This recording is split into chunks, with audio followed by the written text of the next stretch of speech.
connect with our friends on the continent.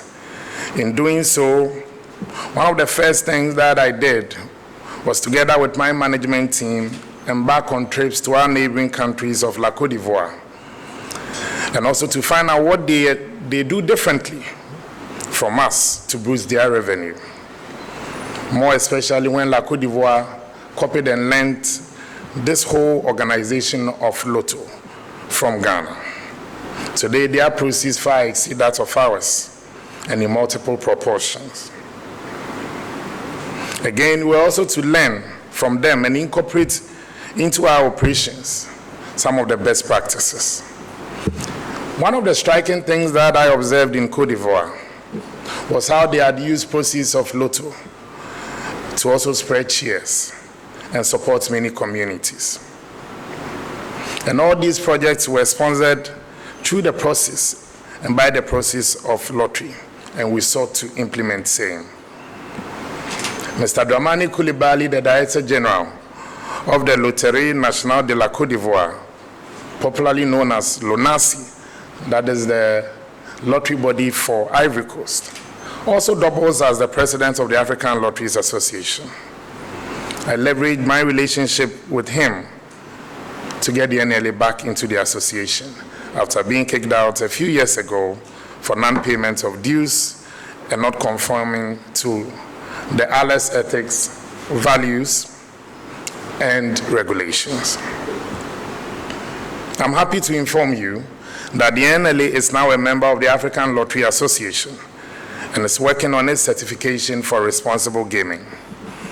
Many thanks to our Director Legal and her strong team of 2 general managers who have also supported us thus far in making sure that we get certified for responsible gaming.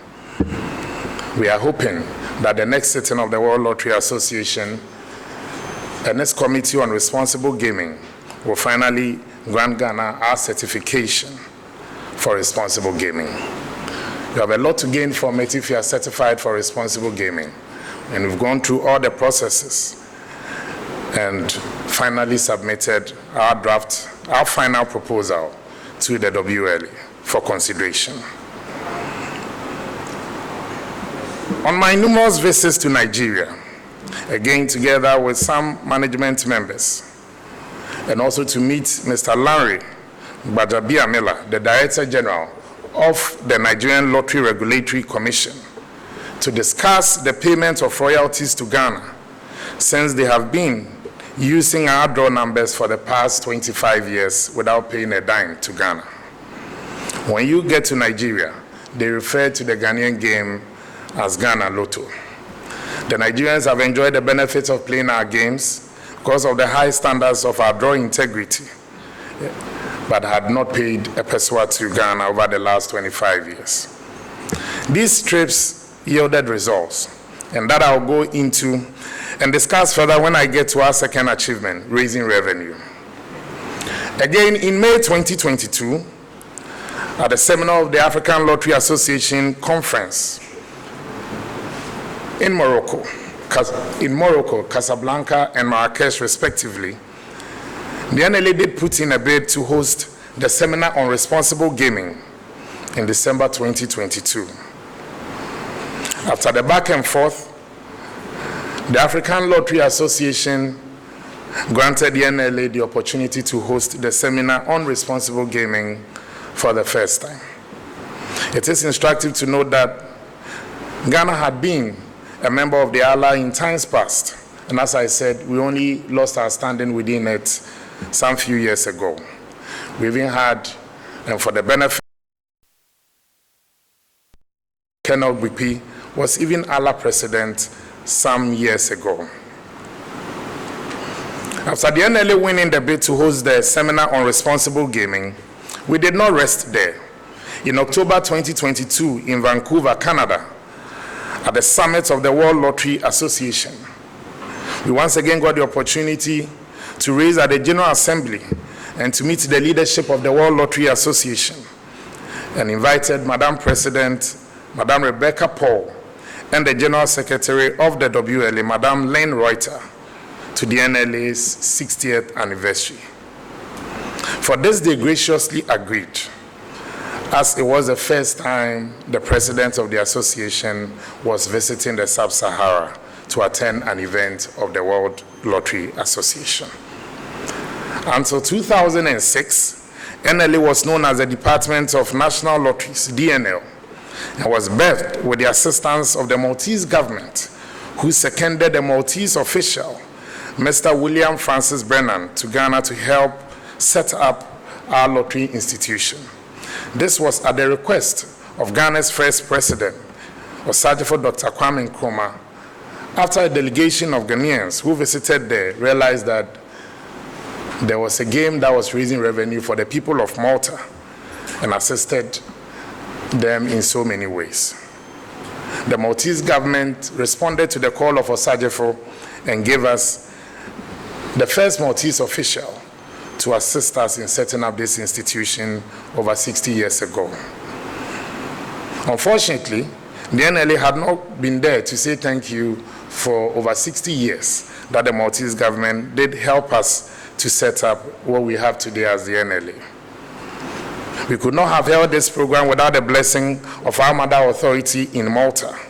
Therefore, in November 2022, the board granted approval for some board members and management team to visit Valletta, Malta, to invite the Maltese government and the Malta Gaming Authority to the Grand Deba of our 60th anniversary. Let me pay glowing tribute to the assistance offered to the NLA in getting our Maltese friends back. With this, we want to say a big thank you to the Maltese High Commissioner to Ghana, His Excellency Jean-Claude Malia, and Ghana's High Commissioner to Malta, Her Excellency Barbara Akoko Benisa. These two diplomats facilitated our trip together with the Honorable Minister for Foreign Affairs, Madame Shelley Ayoko Boche, and granted us safe passage to meet with our mother authority in Malta. Again in Malta, we're blessed to also have a conversation with the Honorable Speaker of the Maltese House of Representatives, Honorable Anglu Faruja, who handed over the 1962 Act of the Maltese Parliament that gave the Maltese government and granted approval for the establishment of the DNL in Ghana. Today, we have the very original copy back at the NLA, and we're preparing our museum to also host all these important historical facts. The Maltese government again also sent representatives to attend the Grand Deba and presented once again to the NLA the original and the first appointment letter of Mr. William Francis Brennan, who was seconded as a Maltese public official and our first Director General of NLA, detailing how much he will be paid, what he's entitled to, and how much the Maltese people will be investing in him as he set out to set up this beautiful and strong authority. To deepen these ties, the Maltese Minister for Foreign and European Affairs and Trade visited the NLA during a visit to Ghana. And again, this was early part of this year. So after 60 years, Ghana finally reconnected to Malta and the NLA to its mother authority through games. This has renewed the ties between our two authorities, and the NLA is seeking to benefit from the wealth of experience of our Maltese counterpart, who have been operating for the past 100 years as an authority. Again, we hosted the conference, as I spoke about earlier, the seminar on responsible gaming, and we had several booths for some exhibitors to display their wares, their products and services. The seminar brought together leaders and guests from over 20 lottery bodies across Africa, Europe, and North America to Ghana. And as I also stated earlier, the 4-day event that took place between the 7th of December 2022 to the 10th of December included all these events, the seminar, the Grand Deba, and all the unwinding in the capital city of Accra. Our Grand Deba was attended by the Honorable Chief of Staff, Madam Akosia Frima Osei-Opare, His Honor Justice Yoni Kolendi, who represented His Lordship the Chief Justice of the Republic, Justice Kwesi Eni-Yeboah, the Honorable Ministers of State, Honorable Members of Parliament, our revered chiefs, our partner banks, our lotto marketing companies, our private lotto operators, our third-party collaborators, stakeholders, our well-wishers, our African and World Lottery Association guests. We are also privileged to have His Excellency the President of the Republic, Nana Addo Dankwa Akufo-Addo, as our special guest of honor to press the knob for the first winning number, allowing history to repeat itself after 60 years, when the then Prime Minister of Ghana, Osajifo Dr. Kwame Nkrumah, also pressed the first winning number that gave a proud Ghanaian £5,000 that very day. Hosting the ALA seminar in Ghana did not only bring over 100 global leaders of lottery to our country, most of whom were experiencing Ghana for the first time. By in doing so, we also contributed to revenue, tourism, and the hospitality industry. It is instructive to note that when His Excellency the President posted myself and my deputy to the NLA, we had some few challenges. We met a rising debt of over 15 million of unpaid wins on the assumption of office.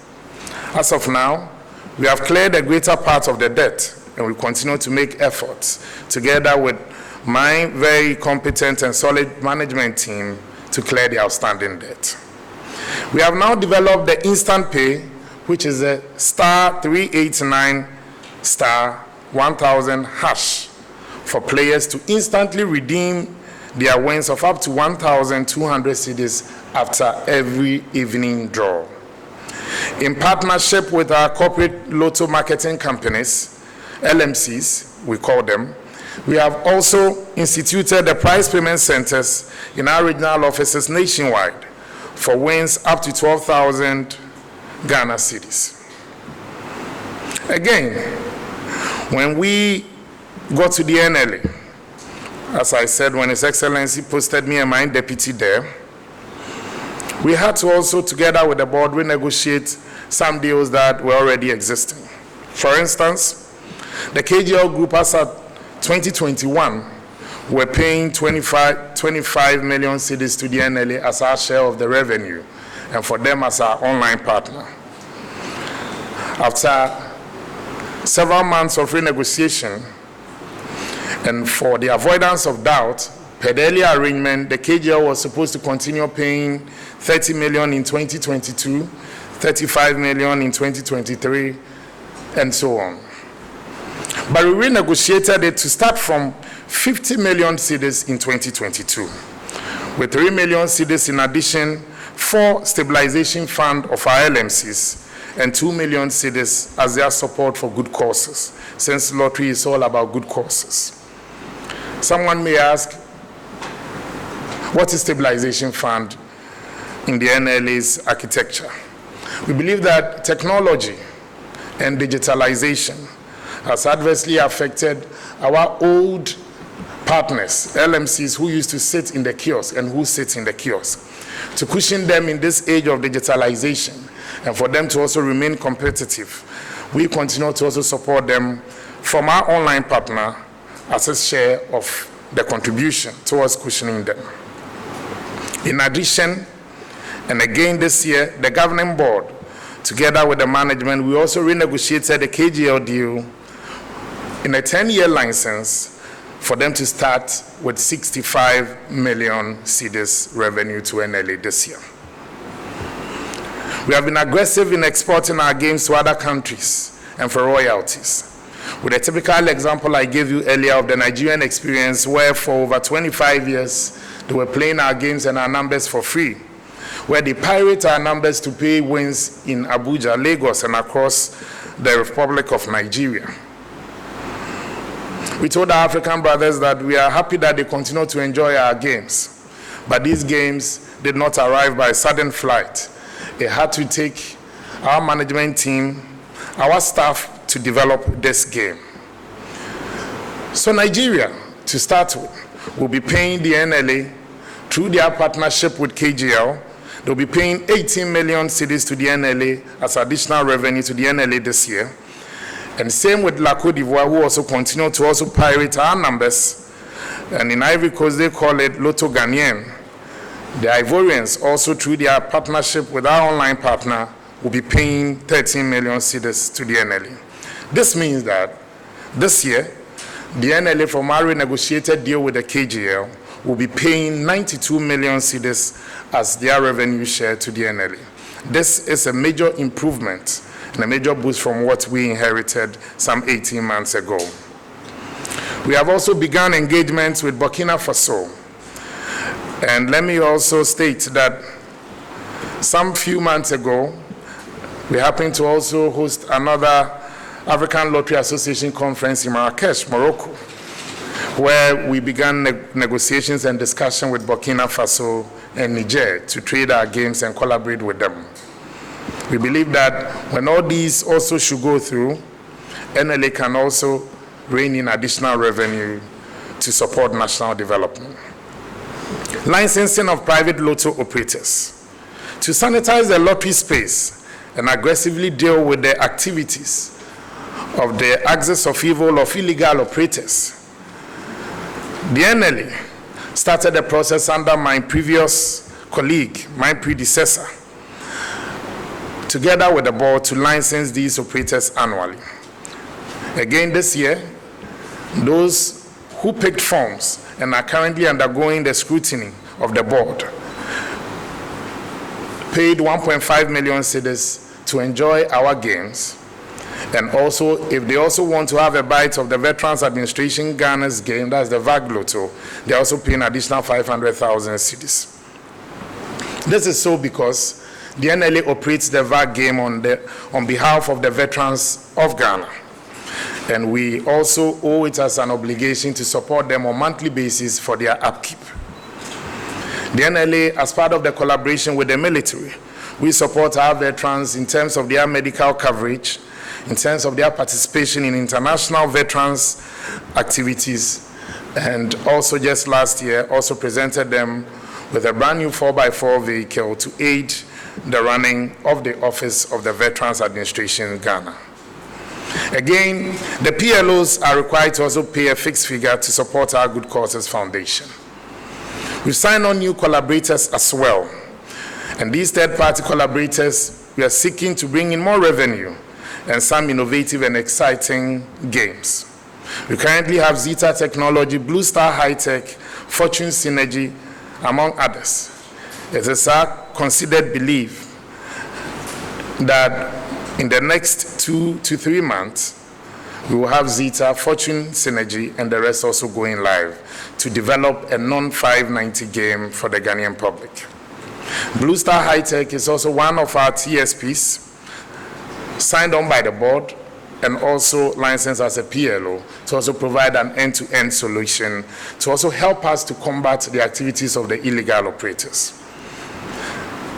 It is also important to note that our existing technical service providers of LOT and SIMNET also continue to support our operations by also offering terminals and supporting our LMCs to be able to sell our game. Our trip to the Caribbean nation of Jamaica last year, after paying a visit to their lottery operator and discussion with the biggest lottery operator in the Caribbean, the Supreme Ventures Limited, together with their local partner of Game Park Limited, I'm happy to inform you might also yield some very good results in the next few weeks. What we seek to do will be to introduce new games together with our partners from Jamaica. I'm sure it'll be exciting to play and watch a Jamaican game. Also, the NLA's machine that you see on your screen, we normally refer to it as our godmother machine, will be 26-year-old this year. And we believe that they have spent enough time drawing their numbers. We expect to receive new draw machines within the next 2 weeks, which will meet the WLA and the African Lottery Association standards. We are expected to launch our multiple draws by the first week of May. These multiple draws will also be seeking to also support the many players and also to bring in more revenue for the NLA and government. We are hoping that the Corporate Affairs Department in the coming weeks will also inform the public on the new times when agreed with our partner media houses. We continue to hold community draws to demystify the myths surrounding the draw process, since almost on daily basis, the teaming public continue to harass my management and staff of winning numbers. The reality is none of them can provide you with a winning number. In our estimation, it's clearly and solely a game of chance. So, in demystifying these unfortunate thinking or the narrative and mentality of society, we host these community draws to bring the draw process closer to the community, to the people, and to the chiefs. We are hoping that when the times are agreed upon on the multiple draws, which is morning, afternoon, and evening, this will also augment what we're already doing. Revitalizing our Caritas Lottery Platform and Good Causes Foundation. The Caritas Lottery Platform, which is our engagement with third-party corporate Ghana and institutions, was established in 2012 to regulate consumer promotion, games of chance, raffles or draws by companies, individuals, and well-meaning Ghanaians. Having lost its verve after a few years of its launch, we decided to relaunch this brand, which will also bring us closer to corporate Ghana and help in the post-COVID rebuilding of our corporate institutions. This relaunch was performed by the Honorable Chief of Staff, the Honorable Akusa Frema Osei-Opare, on the 20th of October 2021 when I assumed office. Also in accordance with the advice of the Office of the Attorney General and Minister of Justice in August 2022, after our legal department and our team of lawyers petitioned the Attorney General to intervene in the encroachment of our territory by our colleagues from Gaming Commission, the NLA, through the advice and opinion offered by the Office of the Attorney General and Minister for Justice, again regained the lost control as the sole statutory body to the exclusion of all others to regulate all consumer promotional schemes with elements of chance, that's raffles, draws, point-based selection criteria, etc.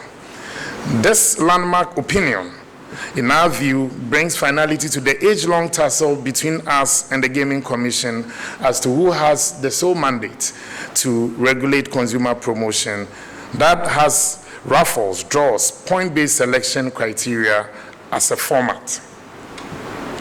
Using the Caritas Lottery Platform brings credibility to a company's brand.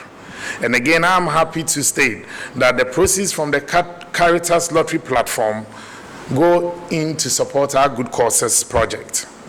We have many companies on board now, FMCGs, banks, private companies, some of which, but a few, are Gino, EcoBank, Fidelity Bank, Bolt Ghana, Bell Beverages, Casa Precon, Farm Milk, FBM Bank, Visa International, Rana Motors, Engbox, Melcom, among others. Airtel Tigo, and many other telecommunication giants as well. The Good Causes Foundation was also launched on 20th October 2021. It is the charity arm of the authority, spearheading our corporate social responsibility. Again, Section 2(3) of the National Lotto Act stipulates that conduct as part of the operation of National Lotto, a lottery to provide care and protection for the physically or mentally afflicted, the needy, the aged, orphans, and destitute children. The foundation aims to develop, implement, and maintain a structure based on 4 main pillars approved by the NLA Governing Board. These pillars include health, education, youth and sports development, arts and culture. Let me at this point also pay a glowing tribute and say a big thank you on behalf of the Governing Board, management, and staff of the NLA to our friends and colleagues from Ivory Coast who gave us $60,000 in 2021 to set up the NLA's Good Causes Foundation. Since then, we have undertaken many projects under the various pillars. Medical outreach in communities, donation of medical equipment to several hospitals across the country, refurbishment of recovery wards in Koforidua and the Central Hospital as well, and also that of the Tetekwashi Hospital. Also the support for the aged, the Weja Leprosarium, the psychiatric hospitals, support to individuals with medical ailments, among others. We have also, as part of our support to education, built smart labs for Bostal Institute, provided brilliant but needy students support with scholarship, refurbishing of schools across many communities, and establishing an IT lab in collaboration with Ask Ghana for schools in the Aguna West municipality. Again, we have also distributed many educational materials and equipment for our remote schools. Let me commend the head and the officials of the Good Causes Foundation for their untiring effort and also for coming to the aid of the Ghanaian public when it matters most. Again, under Youth and Sports Development, the NLA supported government's effort for the Youth Start program with 10 million cedis last year, with a promise of another 10 million cedis as our contribution towards government's effort in resolving youth unemployment. We also partnered with the Edumasa Hema through the Nana Sewa Braka 2 Humanitarian Fund, Bees Making and Dressmaking Support and Industry. We supported female football groups, including the Hazakes Ladies. Under arts and culture, we continue to support our chiefs and people through festivals, and again, bringing our community draws closer to them. The celebration of our culture through festivals and our community draws also took us to many communities. Also, sometimes I don't know whether to put the Kwewu Easter as a religious festival or culture. But let me say religious to cultural festival of the chiefs and people of Kwewu. Then again, for the people of the Anwolo traditional area, the NLA was live during the Hogbechocho to support the chiefs and people through cash donations and community draws. We were in Ogwa for the Fetua Fashe Festival, doing same, and also to celebrate with the chiefs and people of Nsaoma Dwedri when they had their Ojra Festival, and provided support for Homowo and many others. Again, together with CTFM, we partnered them for the Heritage Month, the Heritage Caravan, which took place in the month of March. But there are some serious cases sometimes which do not form or come under any of these pillars. And when it matters most, the NLA comes to the aid of these people and communities. For instance, when we're called upon to support the people of Apiati during their unfortunate explosion, the construction of corn mill facility for the Gontin community, donation of office equipment and logistics to support some of the district and divisional offices of the Ghana Police Service, the support to the National Council on Persons with Disability, construction of mechanized boreholes and toilet facilities across the country. Simply put, we invest in these projects to fulfill our statutory obligation and giving back to communities in which we operate. And let our patrons know that when you do not win, because you won't always win, and when you do not win, your money supports national development. Honorable Deputy Minister, Madam Deputy Director General, distinguished friends from the media, ladies and gentlemen, our three most significant achievements form part of all the effort by both management, the board and staff to shape the narrative, give the NLA a new image and branding, and arrive at this point. They have helped us achieve the following through our collective effort: revenue improvement, rebuilding the image and the brand of the authority through the Good Causes Foundation, regular interaction with our media friends, better engagement with internal and external stakeholders, better cohesion between staff and management and between management and board, thereby creating industrial peace. Again, we believe that these engagements that we continue on periodic basis to have with our LMCs and PLOs also have contributed greatly towards the NLA's new image out there. Let me state that we still have challenges, but that's why we appoint leaders and we appoint heads to also manage these institutions. In as much as we continue to confront the activities of illegal operators on a daily basis, I must also state that we are also resolute in our resolve to partner government and the security agencies to also weed out the activities of these illegal operators. And I am confident that the NLA next year will also chalk more success, and we should be able to also give a better account of what we did in 2023. Thank you so much for having us, Madam Deputy Minister.